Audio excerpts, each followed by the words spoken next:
ہم نماز پڑھنے کے لیے چھوٹے چھوٹے سے بہانے جواز تلاش کرتے ہیں. ہمارے کپڑے ٹھیک نہیں ہیں، ہم تھک گئے ہیں، ہمارا میک اپ خراب ہو جائے گا.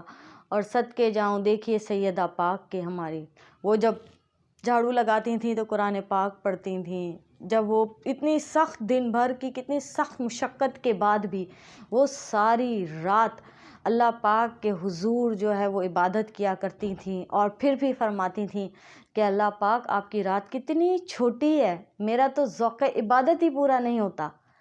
سبحان اللہ، صدقے جاؤں میری سیدہ پاک کے کہ ذوق کے عبادت ہی پورا نہیں ہوتا. ساری رات دن بھر جو ہے وہ مشقت، کام، محنت، اور ساری رات کبھی رکوع میں اور کبھی سجود میں آپ گزار دیا کرتی تھیں.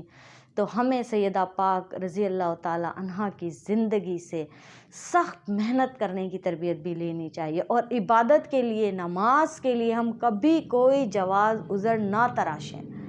کپڑے گندے تو کیا ہوا، 2 منٹ میں چینج ہو جائیں گے.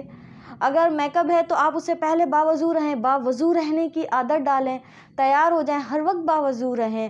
اور اگر کچھ ایسی جگہ ہے، کہیں ہیں آپ ہالز میں یا کہیں بھی آپ گئے، تو آپ تیمم کر لیں. تیمم کا بھی تو ہمیں جو ہے وہ حکم ہے نا. لیکن ہم نماز کے لیے ہی جو ہے وہ ہر بہانہ، عذر و جواز، آج نہیں کل کا ہمیں نہیں معلوم کہ ہم دنیا میں ہیں بھی یا نہیں، ہمارا اگلا لمحہ آئے گا بھی یا نہیں. تو جو لمحہ گزر جائے اس کو اتنی ہی بہترین انداز میں گزاریں، تو انشاءاللہ ہماری زندگی میں سکون، راحتیں اور چین آ جائے گا. دلی اور ذہنی سکون جس کی آج کل بہت زیادہ قلت ہے ہمارے معاشرے میں، وہ ہمیں ضرور حاصل ہوگا اگر ہم سیدہ پاک رضی اللہ تعالی عنہا کی سیرت پاک پر عمل کریں گے. تو سیدہ پاک رضی اللہ تعالی عنہا جب میدان حشر میں آپ تشریف لائیں گے، آپ کا مقام اور رتبہ دیکھیے. جب آپ میدان حشر میں تشریف لے کر آئیں گی تو آپ 70,000 فرشتوں اور حوروں کے جھرمٹ میں ہوں گی، اور ایک آواز آئے گی، ایک صدا آئے گی کہ اے جنت کے لوگو، اے انبیاء کرام، اے سب لوگ پردہ کر لیجئے کہ جگر گوشہ رسول پاک صلی اللہ علیہ وسلم سیدہ فاطمہ الزہرا گزر رہی ہیں. سبحان اللہ، وہ مقام ہے سیدہ پاک کا جنہیں ان کی زندگی میں ہی جو ہے وہ جنت کی سردار ہونے کی بشارت آقا صلی اللہ علیہ وسلم نے دی، اور آپ اس کے لیے انتہائی پرمسرت تھیں. تو ہمیں بھی تمام ماؤں، بہنوں، بیٹیوں کو چاہیے کہ ہم سمٹ جائیں. عورت کو اللہ نے 4 دیواری کے لیے بنایا ہے. ہم اگر سمٹ جائیں گے تو معاشرہ پھیل جائے گا، امت مسلمہ سنور جائے گی.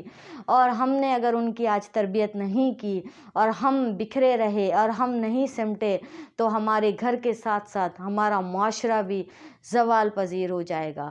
تو ہمیں سیدہ پاک کی زندگی سے یہ تربیت لینی چاہیے. آپ کو پتہ ہے ایک ماں کا کتنا بڑا اللہ نے آپ کو مقام دیا ہے، ہم سب کو. تو ماں کی ہی یہ فرض ہے کہ بچوں کی اچھی تربیت کرے.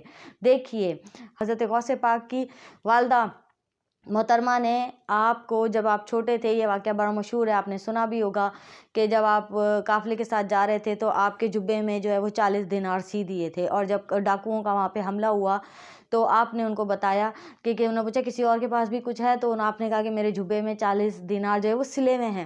تو ڈاکو ہنسنے لگے کہ بھلا ڈاکوؤں کو بھی کوئی بتاتا ہے کہ میرے لکھے ہیں. تو انہوں نے کہا تھا کہ میری والدہ نے کہا تھا کہ بیٹا جھوٹ نہیں بولنا، جھوٹ نہیں بولنا. تو وہ سارے ڈاکو اس وقت شرمندہ ہو گئے کہ ایک چھوٹا سا بچہ اپنی ماں کی اتنی بات مانتا ہے کہ جھوٹ نہیں بولتا ہے، اور ہم اس رب کے ساتھ جو ہے وہ رب کے احکامات نہیں مانتے، ہم اس طرح کر رہے ہیں. اور انہوں نے اسی وقت توبہ کر لی، اور وہ پہلے لوگ تھے جنہوں نے حضرت غوث پاک کے ہاتھ پر جو ہے وہ مسلمان ہوئے تھے. تو یہ ایک ماں کی تربیت تھی نا کہ بیٹا ہمیشہ سچ بولنا ہے. تو ہمیں بھی اپنے بچوں کو سچ سکھانا چاہیے. جو مائیں سچ بولتی ہیں ان کے بچے بھی سچ بولتے ہیں. تو حضرت بختیار کاکی رحمۃ اللہ علیہ کی والدہ محترمہ کو 14 پارے جو ہے وہ حفظ تھے. آپ ہر وقت چلتے اٹھتے بیٹھتے کام کرتے وہی سیدہ پاک کے طرز عمل پر زندگی گزارتی تھیں یا پڑھا کرتی تھیں. تو جب آپ چھوٹے تھے، جب آپ مدرسے میں آگے قرآن پاک کی تعلیم حاصل کرنے گئے تو آپ نے استاد جی نے پہلا سپارہ شروع کیا، آپ نے پورا سنا دیا، انہوں نے دوسرا شروع کیا، آپ نے پورا سنا دیا، پھر اسی طرح جب 14 پارے پورے ہو گئے تو 15ویں پارے سے آپ نے کہا اپنے استاد جی کو کہ جی اب یہاں سے آپ مجھے پڑھائیے۔ تو استاد جی نے کہا بیٹا جہاں 14 پڑھے تھے جس درسگاہ میں، وہاں پہ باقی بھی پڑھ لینے تھے۔ تو انہوں نے پڑھایا، بتایا کہ استاد جی میں کسی درسگاہ میں نہیں گیا، میری والدہ محترمہ کو 14 پارے ہی حفظ تھے، تو وہ ہر وقت کام کرتے ہوئے پڑھتی تھی، تو سن کے مجھے بھی 14 پارے جو ہیں وہ حفظ ہو گئے۔ سبحان اللہ، یہ ماں کی تربیت ہے نا، یہ ایک ماں کی تربیت ہے۔ جب آپ کو بچے چلتے اٹھتے بیٹھتے جو ہے وہ تمام کام کرتے ہوئے قرآن پاک پڑھتے ہوئے دیکھیں گے سنیں گے، تو ہمارے بچے بھی جو ہے وہ قرآن پاک پڑھیں گے۔ تو ماؤں کا ہی سب سے اہم کردار ہے ہر چیز میں۔ اسی طرح سے علامہ اقبال فرماتے ہیں، دیکھیے جب ماں کی تربیت ہوتی ہے تو پھر غوث پاک بنے نا، پھر حضرت بختیار کاکی رحمۃ اللہ علیہ، حضرت بختیار کاکی رحمۃ اللہ علیہ بنے نا۔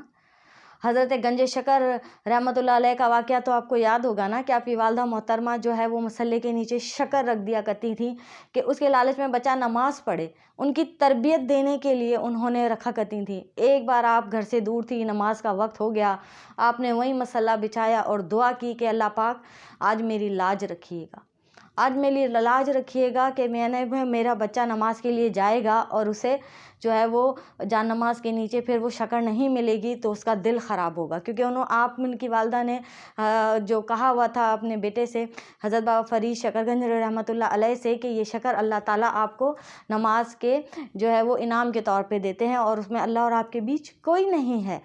تو آپ وہاں دعا گو تھی، وہاں حضرت جو ہے وہ فرید گئے ہیں نماز پڑھنے کے لیے، اور جب آپ نماز پڑھ کے اٹھے انہیں شکر ملی اور انہوں نے کھا لی۔ جب آپ گھر آئیں تو آپ نے اپنے بیٹے کو دیکھا کہ آج اسے نہیں ملی ہوگی شکر، یہ گلا کرے گا اور یہ کہ سمجھ جائے گا کہ یہ میں رکھتی ہوں۔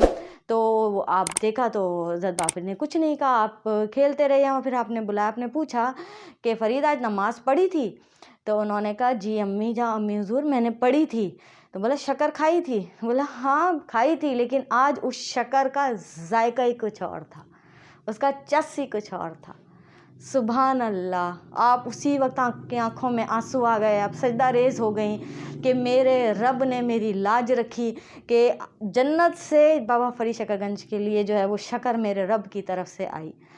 تو جب ہماری عبادتوں کا لیول وہ ہوگا، ہماری ماؤں کی طلب کا لیول وہ ہوگا، تو پھر بچے بھی بابا فرید شکر گنج رحمۃ اللہ علیہ جیسے بنیں گے نا۔ تو اس میں تمام بچوں کی تربیت میں بنانے میں ماؤں کا سب سے اہم کردار ہے کہ وہ اپنے بچوں کو کیا سے کیا بنا سکتی ہیں۔ تو میری تمام ماؤں بہنوں بیٹیوں سے یہ گزارش ہے کہ وہ اپنے بچوں کی جو ہے وہ اسی طرح سے تربیت کریں۔ آپ جو کوالٹی اپنے بچے میں دیکھنا چاہتی ہیں آپ وہ اپنے اندر پیدا کر لیجئے۔ آپ وقت کا پابند بنانا چاہتی ہیں، آپ خود وقت کی پابند ہو جائیں۔ آپ نماز کا پابند بنانا چاہتی ہیں، آپ نماز کی پابند ہو جائیں۔ آپ انہیں قرآن پاک پڑھانا چاہتی ہیں، آپ ان کے سامنے صبح شام قرآن کھولیں۔ آپ انہیں ادب سکھانا چاہتی ہیں، آپ ان کے سامنے بڑوں کا ادب کریں۔ آپ انہیں ملنا ملانا سکھانا چاہتی ہیں، آپ حسن اخلاق دیجیے۔ آپ صاف ستھرا رکھنا چاہتی ہیں، آپ انہیں روزانہ جو ہے وہ گروم ہو کے دکھائیے، صاف ستھرا پاکیزہ رہنا سکھائیے، باوضو رہیں، تو آپ کے بچے بھی باوضو رہیں گے۔